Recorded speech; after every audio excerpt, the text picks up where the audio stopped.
പ്രേക്ഷകർക്കായി ഒരു ഓർമ്മപ്പെടുത്തുന്നു.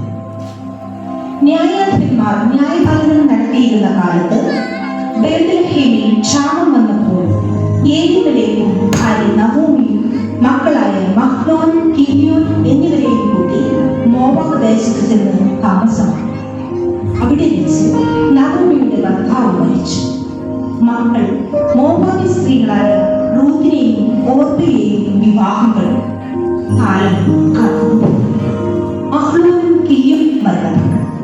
അങ്ങനെ നഹോമിയും മരുമക്കളും തനിച്ചായി. ബേത്ലഹേമിലെ ക്ഷാമം മാറി. ദൈവം ആ ജനത്തിന് ആഹാരം കൊടുത്തു എന്ന് മനസ്സിലാക്കിയ നഹോമി തന്റെ സ്വന്തം ദേശത്തേക്ക് മടങ്ങിപ്പോകുവാൻ തീരുമാനിച്ചു. അതിനുശേഷം വരുന്ന സംഭവങ്ങളെ ഞങ്ങൾ നിങ്ങൾക്ക് മുന്നിൽ അവതരിപ്പിക്കുന്നു. റൂത്ത് ഉത്തമ സ്ത്രീ.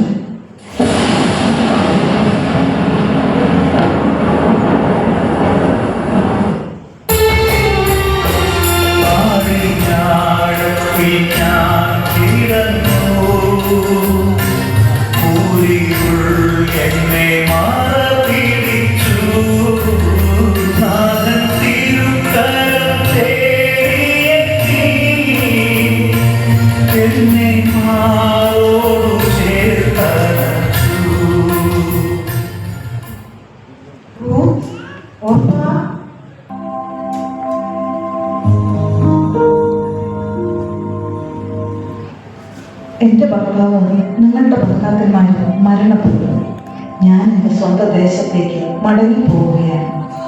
അതുകൊണ്ട് മക്കളെ, നിങ്ങൾ സ്വന്തം ദേശത്തേക്കും നിങ്ങളുടെ ബന്ധുക്കളുടെ അടുക്കിലേക്ക് തിരിച്ചു പോയിക്കൊള്ളു.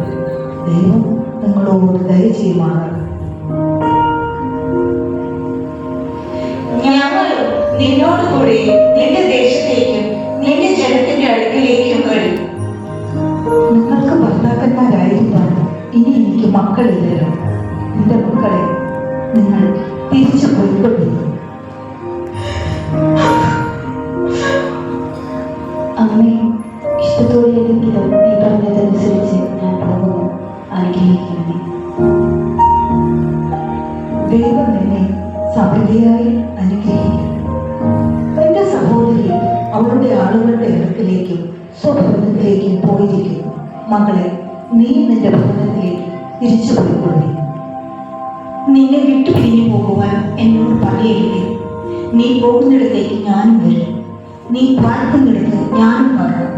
നിന്റെ ദൈവം എന്റെയും ദൈവം. മരണത്താലല്ലാതെ ഞാൻ നിന്നെ വിട്ടു പിരിയുകയില്ല. എന്നോട് കൂടെ പോരുവാൻ ഉറച്ച തീരുമാനമാണോ നിന്റേത്? അതെ, തീർച്ചയായും ഞാനത് നിശ്ചയിച്ചിരിക്കുന്നു.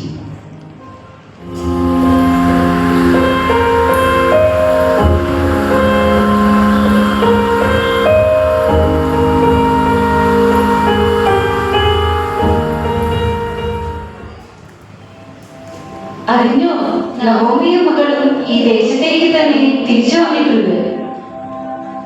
ഓ, നഹോമിയുടെ ഭർത്താവ് മോവാബിൽ വെച്ച് മരണപ്പെട്ടു അല്ലേ? മക്കളും മരിച്ചുപോയി. അവളുടെ മൂത്ത മരുമകൾ സ്വന്തം വീട്ടിലേക്ക് തന്നെ തിരിച്ചുപോയി എന്ന് അറിയുവാൻ കഴിഞ്ഞു. നവോമി തിരിച്ച് ഈ ദേശത്തേക്ക് വന്നത് നന്നായി. റൂത്ത് എന്ന പേരുള്ള മരുമകളും കൂടെയുണ്ട്.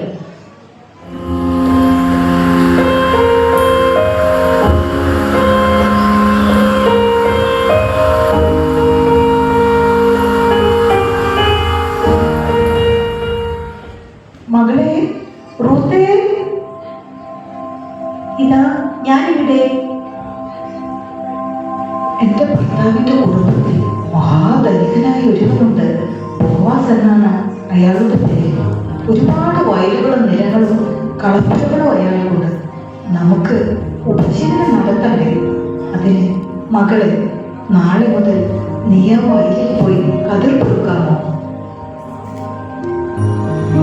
എങ്കിൽ ഞാൻ അദ്ദേഹത്തിന്റെ വയലിൽ പോയി കൊയ്ത്തുകാരുടെ പിന്നാലെ നടന്ന് പൊടിഞ്ഞു വീഴുന്നവ പൊറുക്കിയെടുക്കട്ടെ. ഓ, അങ്ങനെയാവട്ടെ.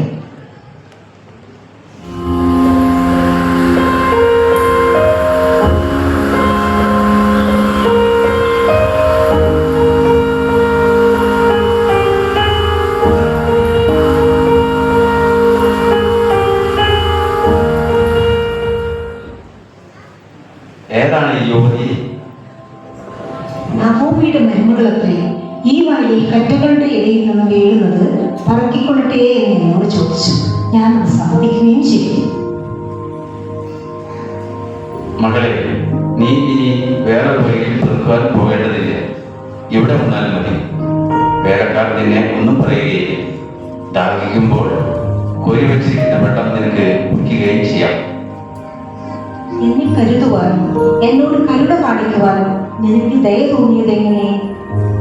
മകളെ, നിന്റെ ഭർത്താവ് മരിച്ച ശേഷം നീ നിന്റെ അമ്മായിയമ്മയ്ക്ക് ചെയ്തിരിക്കുന്നതും മാതാവിനെയും പിതാവിനെയും ഉപേക്ഷിച്ച് അവരോട് വന്നിരിക്കുന്നതും ഞാൻ അറിഞ്ഞിരിക്കുന്നു. അതിൽ ഞാൻ ഏറെ സന്തോഷിക്കുന്നു. അങ്ങേക്ക് എന്നോട് ദയ തോന്നിയതോർത്ത് ഞാൻ ദൈവത്തെ സ്തുതിക്കുന്നു.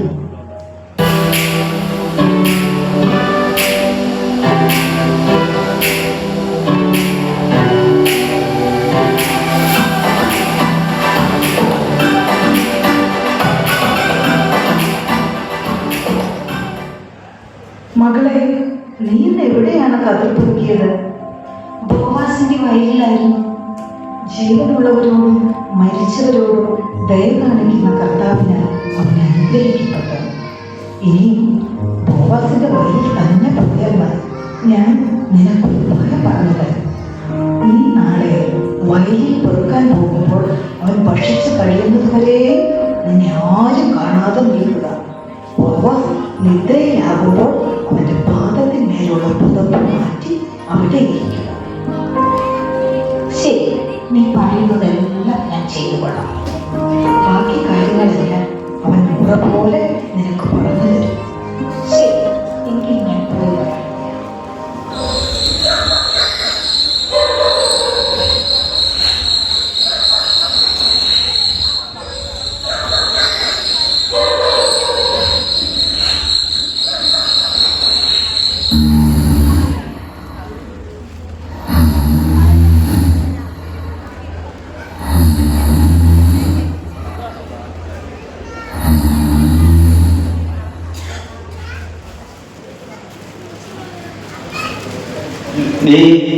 നീ ആരാണ്? ഞാൻ നിന്റെ ദാസിയായ റൂത്താണ്. നീ എന്റെ വീണ്ടെടുപ്പുകാരനല്ലോ. നിന്റെ പുതപ്പ് എന്റെ മേലിടണമേ. രൂത്തേ, നീ ഉത്തമ സ്ത്രീ എന്ന് എല്ലാവർക്കും അറിയാം. ഞാൻ നിന്റെ വീണ്ടെടുപ്പുകാരൻ എന്നത് സത്യമാണെങ്കിലും വേറൊരുവൻ കൂടി വീണ്ടെടുപ്പുകാരനായി നിൽക്കുന്നു. ഈ രാത്രി കഴിയട്ടെ. വീണ്ടെടുപ്പുകാരനെ കടമ നിർവഹിക്കാൻ അവന് മനസ്സിലെങ്കിൽ ഞാൻ ആ കടമ കർത്താവാണ് നിർവഹിക്കാം. രാവിലെ വരെ കാത്തിരിക്കും.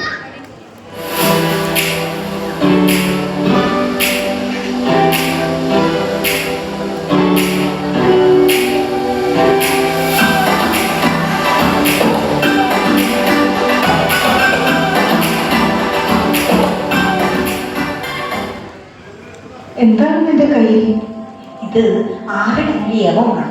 അമ്മയ്ക്ക് തരുവാൻ യജമാനൻ തന്നയച്ചതാണ്. മകളെ, നീ ദൈവത്തെ ആശ്രയിച്ച് ശാന്തമായിരിക്കാൻ. ബോവാസ് നിനക്ക് അനുകൂലപ്പെടും നിശ്ചയം.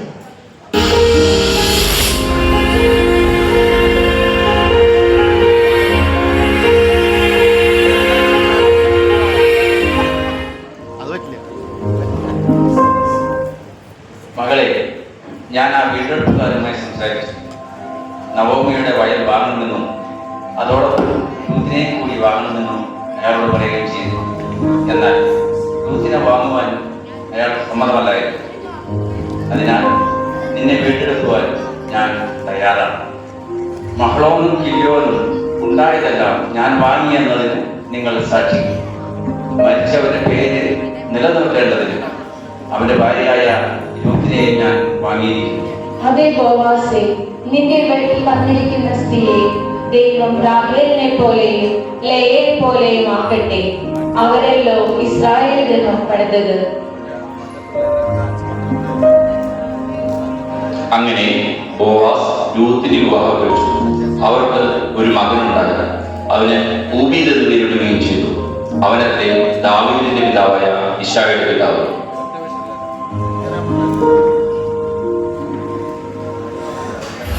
യേശുവേ, യേശുവേ, യേശുവേ,